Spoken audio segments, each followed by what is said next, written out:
women at this stage, of course, they need to look at replacing the lost estrogen or progesterone. This is an absolutely fantastic time to actually get their nutrition sorted as well, because what you bring into the perimenopause will become amplified. So Petra, I am absolutely thrilled to have you on the podcast. So excited to talk to you about yoga for menopause and women in perimenopause. We were just talking about there what a stressful time it can be for so many women when actually they should be taking care of themselves. So first of all, a big warm welcome to the show. Thank you very much. Thank you for inviting me on. Yeah, I'm really excited to talk to you. And I think it's such a popular topic for people at the moment. They're becoming more aware about this transition. And we were talking about how menopause really should be viewed as the second spring. Yet for so many women, they have this resistance and this stress that they're going through. You talked about it beautifully a moment ago. Can you explain for the listeners how you see this from a seasonal perspective and really what's happening for women from their early 40s and then as they go through and make that transition? I'm very happy to. I first want to say, just so that people are aware, that I don't view menopause as an illness. However, illness, psychological and physical, can be very present in this transition, and there can be long-term health risks to women due to the change in the hormones and the depletion of estrogen. So I just want to say that because my approach is holistic, and that holistic approach can include HRT, hormone replacement therapy, as well as nutrition and natural remedies and complementary therapies and counseling, because I see this as a holistic package that brings together Western medical science, the benefits of Western medical science, and Eastern wisdom, Eastern well-being, and brings them together in this holistic way so that women are treated as a whole woman. So that I just wanted to put that out because menopause yoga sits within that holistic approach, which is why it's such a pleasure to be speaking to you today. You were asking me about my approach with menopause yoga. And even though there can be some very serious illnesses, as we mentioned, physical and psychological, it is a natural stage of every woman's life. And we are aware, obviously, that some women will go into menopause early because of premature ovarian insufficiency or from early menopause, surgical menopause, various other illnesses. However, for the majority of women, it is a natural transition. So in menopause yoga, what we do is we draw upon understanding, but also look to Indian Ayurveda and traditional Chinese medicine. And what we learn from them is this ability to see the transition as a stage of nature, and that if women can be reminded that it is a natural stage, they can see that their perimenopause is like autumn, which in the Northern Hemisphere we have as a season and the leaves are falling from the trees. And that's really the stage when we are letting go of our fertility. It's not something our bodies need anymore as we come towards the post-reproductive stage of life. And then menopause can be viewed as your winter, that time of drawing your energy down in towards the roots of a tree or the plant to conserve your energy, rest and restore and reprioritize what is most important for you in your life, so that you can then emerge into your second spring, which is a wonderful time of renewal, re-emergence, re-energizing. So I hope that's yeah, I love that. I love that. I want to sort of slightly unpick it a little bit and talk to you about it. So, because when you talk about menopause, the middle part, just so I can clarify, obviously from a sort of medical terminology, the menopause is one day, right? It represents the day 12 months after your last period. So this sort of going back into the roots in the winter, are you thinking there more about that year? Is that sort of a year of recalibration, if you like, when a woman can kind of reassess where she's going and look forward to the next part of her life and make hopefully that second half the better half, right? Exactly. And she may have had a fantastic earlier stages of her life. You know, if you saw spring as your youth, your puberty, and summer as your womanhood, a time of fertility, fecundity, abundance, and action, then moving into the perimenopause is that autumn, and then menopause is the winter. But it's really important, yes, to define what we mean by menopause as compared to the menopause, which is the whole transition through each of those stages. And so I would say that menopause, yes, medically it's one day, but it is retrospective over that past year. And that is the time when we really do need to rest, to restore our energy, because as you know, our bodies have estrogen receptors all over.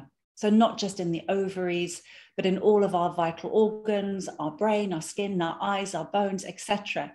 And so as that estrogen is depleting, unless we're replacing it with, excuse me, with hormone replacement therapy, a woman is going to go through these huge changes on a cellular level, which is exhausting. And if you think about teenagers in puberty, what do they need to do? They need to rest, don't they? Because they're going through a huge transformation. If you think about a woman in pregnancy, what does she need to do? She needs to rest because her body's going through a huge transformation.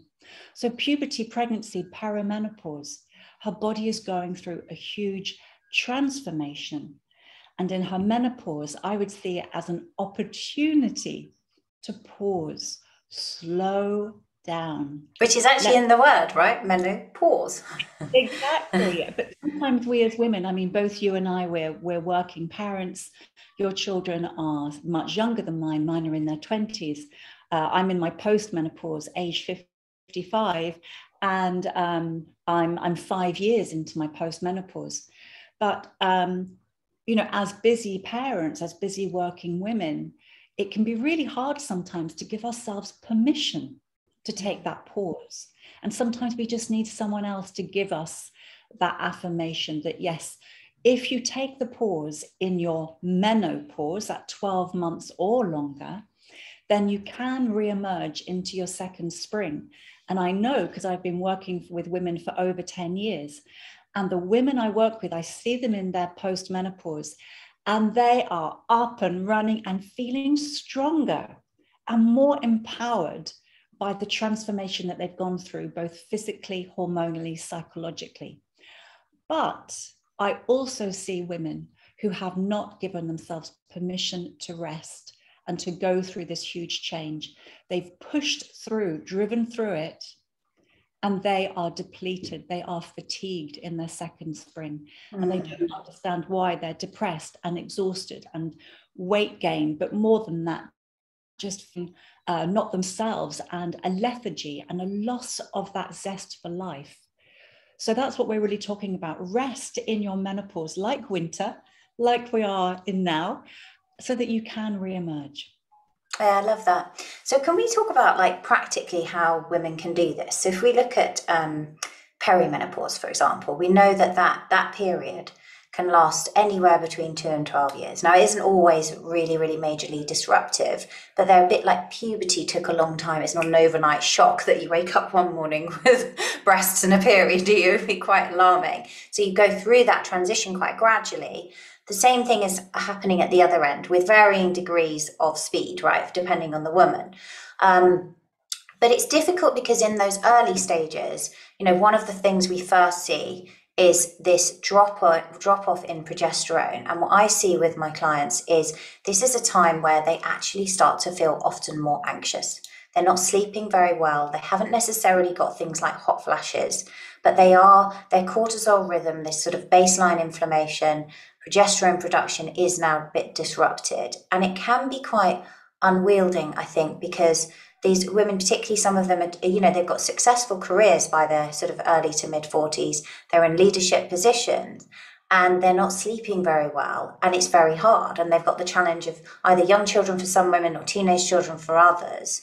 What have you found in that stage is the best approach? And you're talking to somebody who's like a typical type A personality and always says, I must do more yoga. And I'm very, very keen to incorporate it. Is there a way for busy women to do this, where they don't necessarily have to go and do a full hour, hour and a half, but start doing it as a daily morning routine or something? That's how I try and work it in.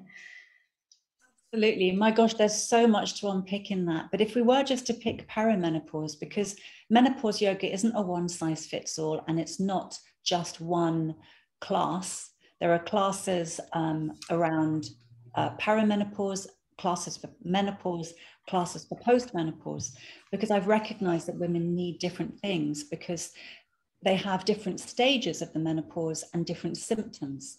So I've managed to group the symptoms into stages of the menopause and then offer a yoga well-being approach. So I would always say to a woman who's in perimenopause, who's starting to feel that anxiety, that overwhelm, the brain fog, the fatigue, potentially that's originating from lack of sleep, before she's even come anywhere near a hot flush or a night sweat. As you said, that drop in progesterone has these deeply psychological effects, which women are not even aware, mostly, that this is a sign of perimenopause. It's not until they've got hot flushes that they go, oh, I'm missing my periods, or my periods are different times and I've got a hot flush. Maybe I'm in my perimenopause. So the practice I would say there, and I'm coming at this as a woman like you who has a lot of drive and energy, and I love what I do. But I got extreme fatigue in my perimenopause where I was lying on the bed, unable to move. Nothing wrong with me medically. And I hadn't been doing excessive exercise. I was feeling anxious. I was feeling low. I was feeling confused. I didn't know what was happening to my body.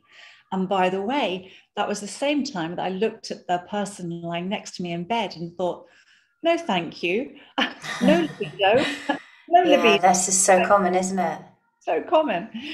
So women at this stage, of course, they need to look at replacing the lost estrogen or progesterone. This is an absolutely fantastic time to actually get their nutrition sorted as well, because what you bring into the perimenopause will become amplified. So busy women like you and I, who don't look after our nutrition, adapt our nutrition to include more phytoestrogens, changing the foods that we eat. I won't go into lots of details, but supporting ourselves through the foods and drinks that we eat, reducing the alcohol or eliminating the caffeine, etc., etc. That would be the first place to start. And then with the exercise, I would say that if you're a class A person, like a real driven alpha person, you need to do less. So the practice that we do in perimenopause is a specially adapted yin and restorative yoga practice. Now, you might think that yin yoga is just lying around on the floor on blankets and bolsters, but it's not. It is quite deep. It works into the tissues. It's going to help with the fascia release. So I'm sure you see women who have lots of frozen shoulder, lower back pain, SI joint pain. So we've got that inflammation that starts to arise due to the low estrogen in your joints and your muscles. So the yin yoga helps to stretch without pushing and forcing. It helps to stretch those tissues and release, which is really, really helpful. We do slow somatic movement to mobilize and oil up into the joints as well to relieve joint pain. And I know all this because, I had 3 MRIs due to lower back pain. I had 3 injections due to frozen shoulder. The doctors could not figure out what was wrong with me. And it was me. I said, gosh, I think this is perimenopause. So I made this link with my hormones. So it's a slow somatic movement. It's yin yoga to stretch out the joints, the fascia, and the tissues. It's changing the nutrition. And then, of course, you have your restorative yoga. So in order to bring back some energy into the body, if you're lacking in sleep at nighttime, you're going to need to find practices where you can just take 5 or 10 or 15 minutes to retreat from the world, retreat from all of those demands of family and friends and work, and have a little mini rest, a mini pause. So these are techniques that I show women that they can practice. And I could waffle on about this for so long, but we also have breathing techniques for hot flushes. We have yin yoga poses specifically for reducing heat, excess heat in the body. But we also have, remembering that at this stage is often where you get the menopause rage, that irritability rising. We also have yin yoga practices for working and releasing that rage and irritability.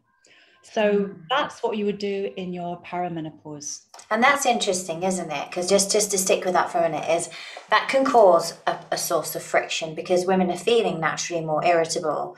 And then they've likely got a teenager in the house who's also having a change in hormones. That's when you speak to women and they're like, why did I act like the child in this situation? But actually, you know, it's because you're both going through hormonal changes. I was interested there, before you go on to the next stage, you were saying about how you can use specific breathwork techniques that help to tackle hot flushes. Can we touch on those? That's quite interesting. Hot flushes and menopause, rage and irritability. So we have the yoga practice, which isn't a dynamic practice, but there is muscle work, fascia and tissue work that is going quite deep into the body, as well as then having restorative yoga at the end to replenish your energy. But the breathing techniques are derived from Ayurveda, and they're to reduce heat in the body. So when heat is present in Ayurveda, but also in traditional Chinese medicine, you will find that there will be a bubbling up of this heat, i.e. hot flushes, but also the anger, that rage rising. So in traditional Chinese medicine, it's seen as an imbalance in your kidney and liver meridians and organs, which I find fascinating, because when you look medically at women at this stage in life, there can be issues around urinary tract infection, issues around kidneys, dehydration, etc. Then in Ayurveda, it's seen as an excess of heat or fire in the body called Pitta. And women who are very driven have a lot of Pitta. You have a lot of fire in your belly, which is kind of like an engine. It's what's getting you going and keeping you going. So we need to rebalance that. It's not that it's bad to have that fire or heat fire in your belly. It's how can we rebalance it so it comes into equilibrium again? Because we see that the menopause, perimenopause transition, the fluctuations in your hormones cause these disturbances within your body. So it's destabilizing the harmony or equilibrium in your body. So that's just the kind of the factual stuff behind it. So for reducing hot flushes, we have 3 different cooling breath techniques, and they are instantly effective. I keep everything in Menopause Yoga simple, because what we're aiming to do is give women a toolkit of techniques that they can practice at home. And one of the things that I say to women on my training courses is, you know, women don't get a hot flush at 7 o'clock at night on a Tuesday evening in a yoga class. You know, maybe they do, but they're not going to wait until they get to your yoga class to have that hot flush. So menopause yoga is about empowering them with simple techniques that they can practice at home, in the supermarket, standing in a bus queue, you know, because that's when it all happens, isn't it? So yeah, we have these cooling breathing techniques, which have come from Indian ancient Ayurveda. And women will feel instantly cool within a few minutes. In fact, some get so cool, they start getting shivers. Oh, wow, really? So what do they have to do? How do you do this breathing technique? Can you walk us through it? I can walk you through, I'll walk you through the simplest one. Okay. Do you have a glass of water or something that you could just drink, just to wet your tongue? Yeah. Because obviously the more you practice this, the more effective it is. But right at the start, you might feel a little bit tickly in your throat because your saliva glands haven't got used to the practice. But once you practice more, it comes more easily. So are you sitting with an upright spine and your feet flat on the mat or floor? Good, because we're both sitting in chairs, that's fine.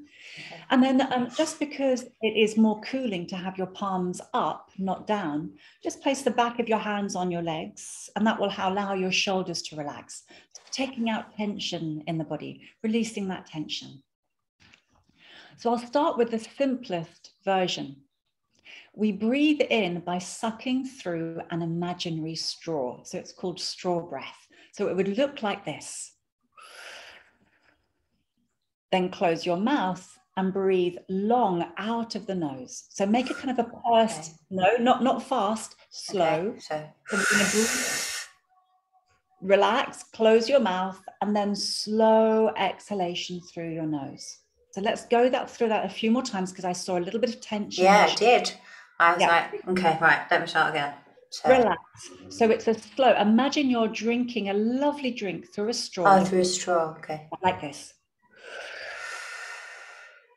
Close your mouth, pause, and then a slow exhalation through your nose. Okay, we're going to practice that 8 more times. You can close your eyes if you like. So breathing in. Make it relaxed, pause, and then a slow exhalation through the nose. So the pause is important. Breathing in. Pause. Slow exhalation. Make that exhalation as slow as you can as you drain the air out. And breathing in. Pause. Slow exhalation. Let's do that 3 more times. Pause. Make the exhalation even longer because we're trying to cool and calm. 2 more times. Make them as long as you can. Breathing in.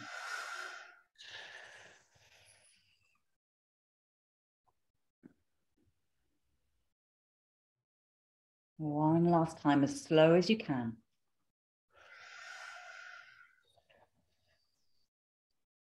Long exhalation, cooling and calming. Now just sit quietly for a moment and observe how you feel. This first version is the easiest to practice, but doesn't have the most cooling sensation. But we're starting with this one so that it's most accessible to the majority of women. Now, the breathing in through the mouth was sending the breath over the tongue, which helps to cool the air as it enters the body. The long, slow exhalation is calming your nervous system. So we're cooling and calming. Now, open your eyes. We're going to practice the second version. I do actually feel a little bit cooler, funnily enough. It could be around the tongue or the back. Strange. Of the yeah. Okay, we're going to practice the next one. So just take a little sip of water because you're new to the practice. So a little sip of a drink. So this next version is smiling breath. And women of my age sometimes find that when you smile and breathe through your teeth, they find that their teeth are a bit sensitive. So it can feel a little bit sharp. So if that's the case, do let me know. And if that's you, if it's anyone at home, it's totally normal just because the low estrogen actually affects the enamel on your teeth. But let's practice it. Do you remember the character Wallace and Gromit, the cartoon, and there's that big cheesy smile? So to demonstrate, I'm going to start off with a big cheesy grin, a big cheesy smile, with my teeth together, and you'll see that when I smile, there's a gap at the side of my mouth, and that's where I'm breathing in. However, when you practice it, you'll have a much gentler, sweeter smile. You don't have to do a Wallace and Gromit smile, but if you think about that in your mind. So again, palms facing up, and this time I'm going to suggest that you touch your first finger, that's your index finger, with the tip of your thumb, and then just rest the back of your hands on your thighs. Because remember, we're aiming to cool and calm. So here we go. I'll start and then you follow, but you don't have to have such a cheesy grin. So teeth together, big smile, breathe in through the sides of the mouth. Relax the shoulders, close the mouth, slow exhalation through the nose. And then maybe closing your eyes so you feel less self-conscious. So let's do that again. Breathing in. Close your mouth, pause. There's no rush. Slow exhalation. The slow exhalation calms your nervous system. And repeat again 4 more times at your own time. That wonderful menopause before you exhale.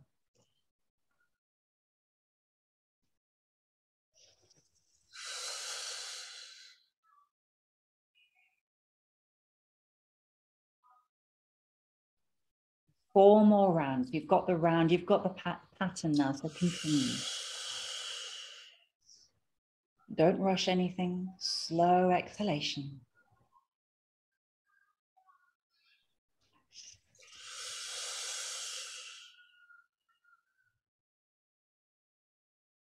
The last few, make even sweeter smile so that as you're breathing in, you could be practicing in the supermarket. Maybe you're standing near the fridge section, but no one is going to know that you're practicing this because you're just smiling sweetly and the air is drawing in through the sides of your mouth. Now make this your very last one and go as slowly as you can.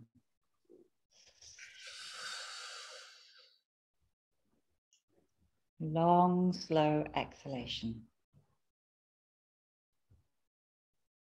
And then pause. Relax the breath, keeping the eyes closed. Just check in with yourself and notice if you feel any cooling sensations.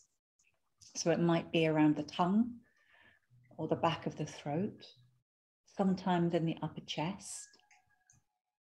Some women feel it in between the eyebrows. But what we do note is that when women practice this slow cooling breath, that the cooling sensation near to the brain, so near the chest, the throat, the face, it tricks the brain into thinking the whole body is cool. And that's calming. So opening your eyes. That's really interesting. Yeah. Because it's the thermoregulatory center, isn't it, of the brain that's disrupted. Because I know that they don't really know why, right? But there's a 0.4 degree difference, I think, centigrade, where, you know, before you hit that stage of life, you can walk into a room and see a difference in temperature and your body won't react. It's very good at just keeping stable. Whereas now, when one walks into a room, it's half a degree hotter and suddenly she gets this big hot flash because this sensory. But you're right, I felt the coolness actually in my mouth, around my tongue, and also just around my nose, but even my whole body just feels slightly cooler, to be honest. And that's all it's you amazing. Need. So one of the other reasons why these techniques work, and there's been clinical research into this as well, and also the use of paced breathing, so the slow breathing. And one of the reasons it works so well is because when we as women start to feel a hot flush, so usually it rises from the solar plexus, rises up to our chest towards our heart. And we know that because it's a vasomotor symptom, isn't it? So there's a surge of blood towards the heart, opening the veins. And so we can feel it rising here. And then when it gets towards our throat, we can feel quite panicky, as if we're going to get consumed by this heat, consumed by the flames. You know, think Joan of Arc at the stake, you know. Women can get really quite panicky, and we also feel a mixture of emotions. So one of the emotions can be anxious, so stressed and anxious because you feel your body is out of control, or you are out of control of your body. And as women, we're used to being in control of our bodies. You know, we're adult women. So to suddenly have this body doing something that you're not expecting and it just happens like that, that can be very stressful. So one of the things is, if you feel stressed about having a hot flush, it has been proven it will make your hot flushes hotter, last longer, and more frequency. So you will have more of them. And that's interesting because when women are getting it, right, they will feel often anxious because they could be in a meeting or something and they're like, actually, this feels really inappropriate. I don't want this to come on. So the more, what you're saying is the more they try to prevent this, actually, the worse the more intensified and the longer it's going to last. So could they start to use that breathing as it comes on? Yes, exactly. And they could, you know, if you start to come on, I will give you some other techniques as well. But yes, so there's the stress of feeling that your body's out of control, which can make the hot flushes worse.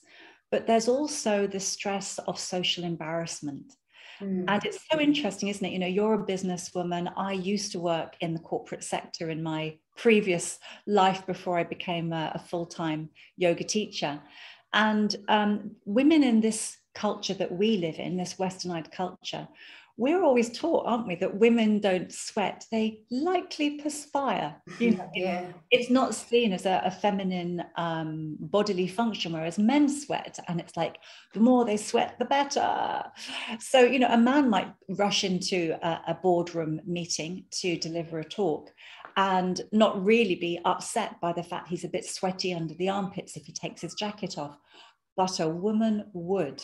And so it's that social embarrassment that is also a stress trigger, making her have hotter hot flushes, lasting longer, more frequency. And that's where women might find, I can't go into work. I can't do that anymore. I don't feel comfortable. We don't want that, do we? So I'm going to give you a couple of other techniques. And if a woman is actually in a meeting and doesn't feel that she can do those practices with the mouth open in any way, then we're going to do a little hand gesture. It's called a mudra gesture, and I'm going to offer you a mantra that goes with it. A mantra is just repeated words. If you're not happy with the Sanskrit words, you can just accept it as the English translation I'll give you. But the most important thing is what they call paced breathing. So when we get anxious and panic, we're going to speed up our breathing and it's going to be shallower and that's going to be harder to relax. So we're going to dial up into our sympathetic nervous system, which is also called the fight or flight response. So stress will trigger the fight or flight, won't it? But with paced breathing, slowing down your breathing will help you to feel more in control and will draw you down into the parasympathetic nervous system, which is your rest and digest. So the key thing is not to resist the hot flush, but to befriend it and use these techniques so that you feel more in control.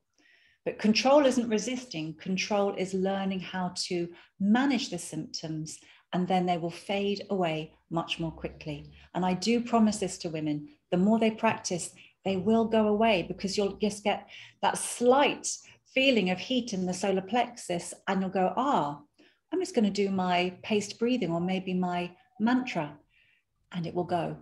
And what happens there? Because I personally haven't experienced these hot flushes yet. So when you're very aptly describing it for me, because I've obviously witnessed it with women and I've heard them talk about it, this heat rising.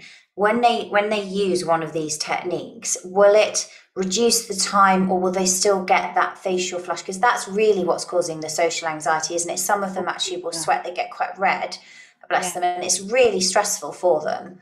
Will it reduce that happening? So okay, that's very good.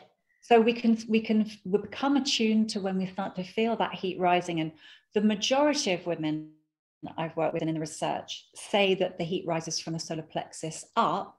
It's a vasomotor symptom. But some women will actually feel it more starting here and drawing down. So there are some women who are slightly different. Others will have like a prickly heat sensation across their chest and their arms. So again, that's slightly different. And then the complete reverse of this, of course, is that some women get cold chills, because the hypothalamus in the brain, it doesn't know whether to go left or right. It doesn't know whether to go hot or cold. It's kind of lost its ability to regulate. So some women actually experience increased, incredible coldness and shivers. So cold sweats and cold shivers. But if we go back to the majority who experience the hot flushes, If they start to feel that heat rising, they need to slow their breath down. I'm going to do this little mudra gesture, which I'll show you. And that means you may never even get to the point of having the hot flush. But if you do get to the point of having the hot flush, do you remember you said you felt a coolness around your mouth, your tongue, maybe the back of the throat, maybe up here, or your face? That's going to cool that hot sensation. And that's all you need to do, because then you're going to start to feel more in control of your body and the symptoms will reside. Interesting. Okay, so let's just very quickly practice this mudra gesture. You can't really see my hands. I'm just going to raise my hands so that you can see them. So the palms are facing up. And the first thing we do is just touch the thumb to the first finger, just as you did before. Yeah. And then you take a deep breath in. And as you exhale, you touch your middle fingertip with your thumb. Then you take a deep breath in. I'm going a bit faster than we need to, but as you exhale, you touch the tip of your ring finger. Then you take another deep breath in. As you exhale, you touch the little finger. Okay, so we touch the fingers on the exhalations. Now rest the back of the hands onto your legs somewhere. The palms are open. It really helps if you can close your eyes with this, because you're going to need to focus on your breathing. And remember, it's slow breathing, a slow inhalation and a slow exhalation. Now, I'm going to start by breathing out of the mouth and saying some syllables. This is the mantra. You don't have to repeat the mantra, but you should try to breathe out of the mouth if possible. So let's all take a deep breath in. Pause at the top of your breath. As you exhale, touch your thumb to the first finger, and I'm going to say Tha. So maybe just try saying that. Sa. Yeah. And then take a deep breath in. As you exhale, touch the middle finger and say Ta. Ta. Ta. Good. Take a deep breath in. As you exhale, say Na, touching the ring finger. Na. Good. Deep breath in. As you exhale, say Ma, touching your little finger. Ma. Good, you've got it. Let's do that again. So deep breath in. Say Tha, touching the first finger. Tha. Deep breath in, slowing the breath down. Say Ta. Ta. Good. A deep breath in. Say Na. Na. Good. Deep breath in. Touch your little finger, saying Ma. Ma. Ma. Good. Now, in your own time, say this to yourself. First round is saying it out loud, Tha, Ta, Na, Ma. And then the second round, you say it in your mind. So let's do that all again. Deep breath in. Tha. Deep breath in. Tha. Deep breath in. Na. Deepest breath in. Longest breath out. Ma. Then rest your hands down on your legs. So palms are facing down.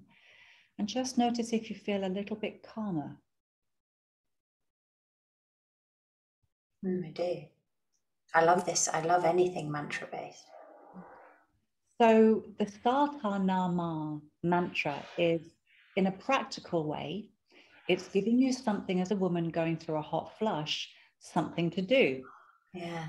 And you're focusing your mind and the breath, and you're repeating something, whether you say those words or simply just exhale as you touch the other fingertip. It is focusing your mind and slowing the breath down. So clinical research, slow breath called paced breathing helps to reduce hot flushes, takes away that level of stress and anxiety, so you feel more in control and hopefully calmer. Yeah, it's amazing. And I do feel dramatically calmer, actually. It's really interesting because just that slowing down of the breath, whenever I've practiced slowing down with different techniques, and then I track it with my Aura ring at night, and I see, what I notice is my heart rate variability improves quite dramatically and quite quickly. And I think that's the thing I hope women listening will take away, is these things, you're making them so simple, they can start using them immediately, but also get the benefits immediately. You don't have to do this for 3 weeks to get a benefit, right? It's going to be instant. It's going to be instant. And we have many, many more of these simple tools and techniques that women can take away as their own little toolkit. And I always say to women, look, some of you are going to have these symptoms, some have this. Some of you are going to benefit more from this practice, some from another practice. So create your own little toolkit of what works for you. And it's empowering. It's actually really liberating when you realize you can manage these techniques. But I do need to point out that yoga is not going to rebalance your hormones. So any yoga teacher who says, oh, practice yoga, it's going to rebalance your hormones during perimenopause, or it's going to rebalance your endocrine system, there is no scientific proof that that is the case. And until we have the scientific research, I won't say that. But what I will say is that if you've got hot flushes or menopause rage and irritability, insomnia, fatigue, brain fog, feeling low in your energy, low in your mood, lethargy, I can teach you yoga practices, so yoga stretches, yoga breathing, yoga meditation, which will make you feel cooler, calmer, so soothing that menopause rage, and then more rested and restored in your energy.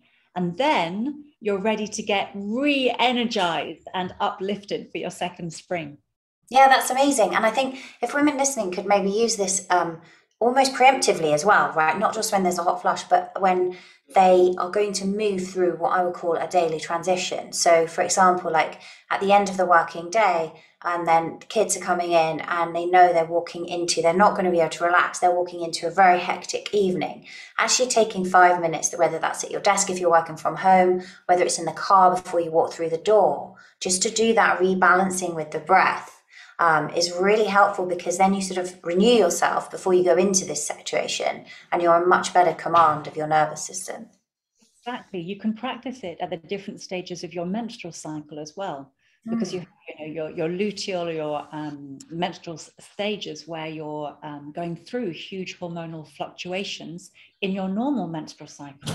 And if you think about that, what is present in your normal menstrual cycle can become amplified in your perimenopause. And women who are more sensitive to hormone fluctuations, so women who have had previous life experience of being sensitive to hormone fluctuations, are, according to menopause doctors, more likely to have more dramatic menopausal symptoms.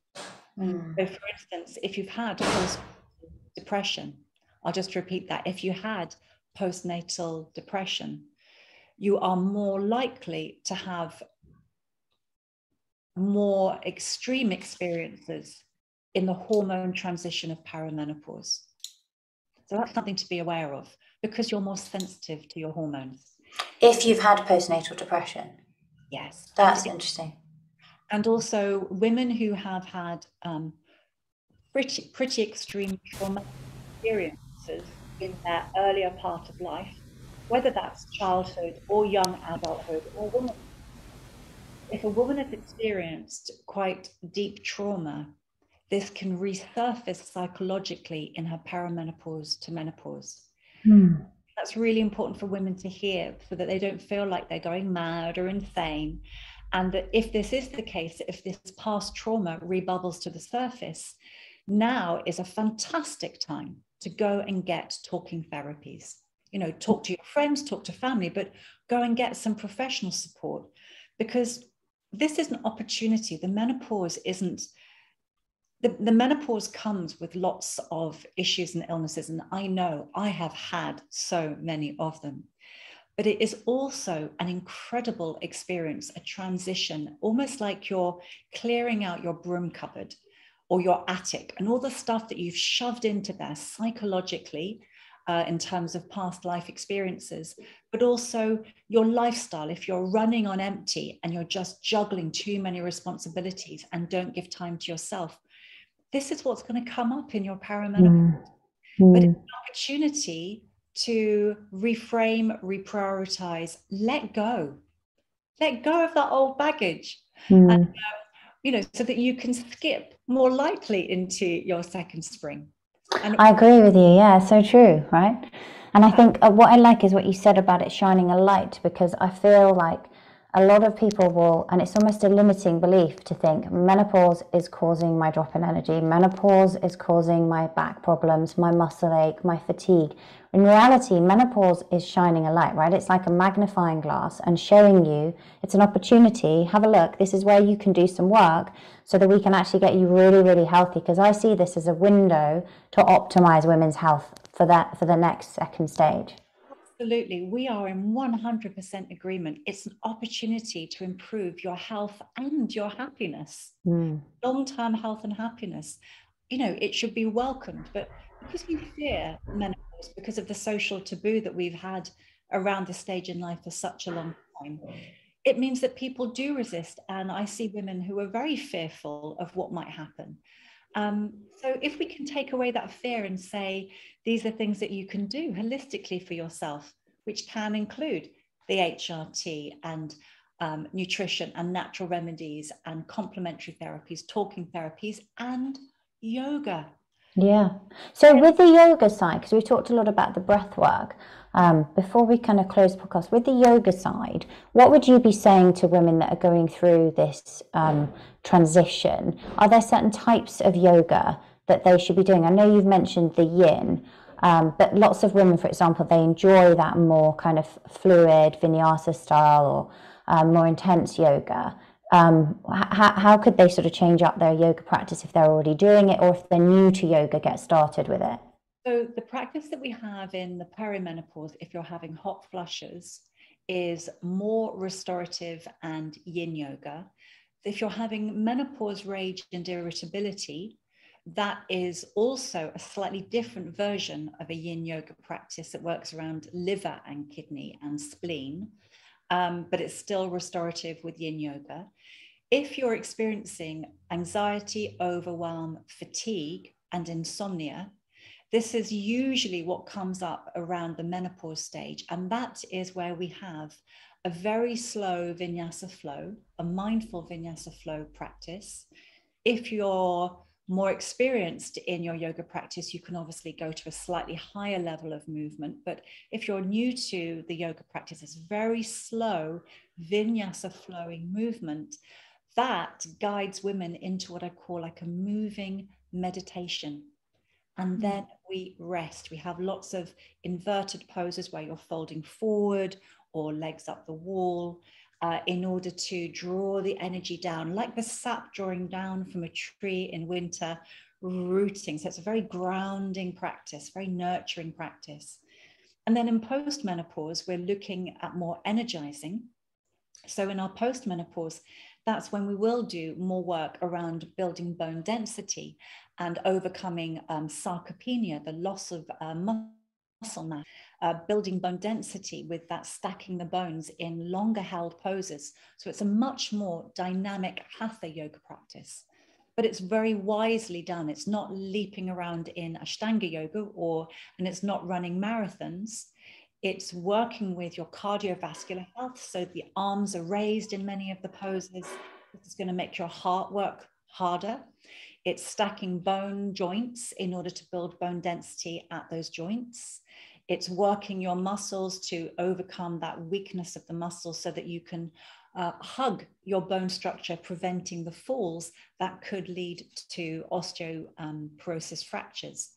But we also do breathing techniques, which put the fire back in the belly. We actually stoke the fire with our breathing techniques, so that women feel that new zest for life and energy.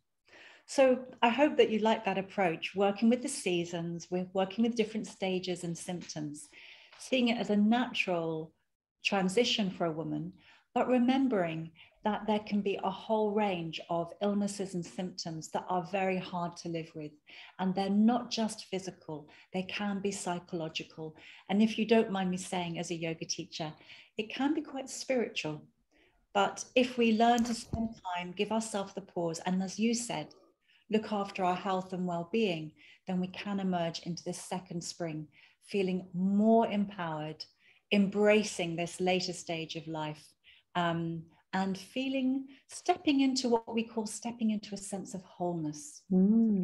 Yeah, that's lovely. And owning it, because you've done all the hard work, right? You've raised the children, you've had the pregnancies, if you've had kids, you've got to a really good point in your career, hopefully by now. This should be like an opening up of rich experience in life that you can do. And I always encourage women, like, make travel plans, think about what you want to do, like how you're going to organize your day, and because it's a really exciting time, I think. The time for the dream space. If it's like your second puberty, but you've got all this wisdom and knowledge behind you as a woman, then what have you not yet done in your life? What would you love to do? What are you waiting for? Get on and do it. It's that carpe diem. Get on and enjoy your life and do all the things that you love. This is your time. Yeah, it's amazing. I love it. Now, Petra, where can people find out more about you, your classes? I know you train instructors. Please share with listeners how they can come and find you and connect. Very much. Thank you. So I have a website, which is menopause-yoga.com, menopause-yoga.com. I'm also on Instagram as at menopause_yoga, and Facebook as at Menopause Yoga. But the website is the best place to go to. They can sign up for newsletters. In December, I have a continuing professional development course this Sunday. That's December the 5th. I'm not sure when you're broadcasting. And that's for anyone working in a physical sphere with women going through these stages in life. It's a menopause awareness course. And then for women who are listening, if they're listening in December, on the 12th of December, we're doing a very Danish style winter workshop. I say Danish or Nordic in that it's very much like kind of a hygge practice. Oh, lovely. We're going to be hugging ourselves with lovely, warm and nourishing yoga, restorative yoga, and breathing techniques for calming and improving your sleep. It's very much that winter sense of drawing inwards to restore your energy. Lovely. And this is live in person, or is it online? Live online. Live online. Brilliant. And presumably more things coming into the new year that you'll be doing that they can connect with you on as well.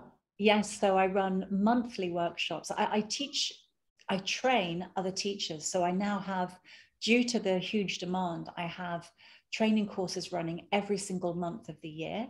And I have teachers all over the world. So currently we have just over 300 teachers who are qualified menopause yoga teachers in 20 countries all across the world. And that will be growing and developing more so that women can have a local teacher where they live. That's the whole idea. That's amazing. Yeah. And so I will continue doing the teacher training, but that means I only have time for about one workshop per month, public workshop for women. But on my website, I have a directory of all of the teachers who have qualified and trained with me. So if women are not to attend my particular workshops, they can attend another workshop or class online or in person with many of those other teachers.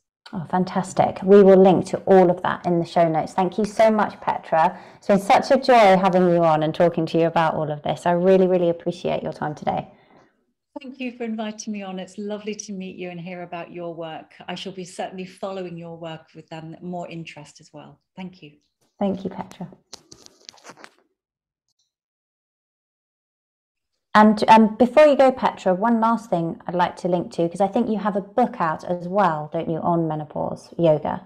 Thank you for asking. Yes, I brought out a book this year in October for Menopause Month. It's called Menopause Yoga, a holistic guide to supporting women on their menopause journey. And even though it is mainly aimed at women who want to become yoga teachers, I think that any woman would love to read this. It's got my perspective and view of menopause in it, as well as some simple 20-minute yoga practices that they can practice at home. Brilliant, amazing. Definitely go out and check out that book. As I say, we will link to absolutely everything in the show notes. Thanks again for coming on the show.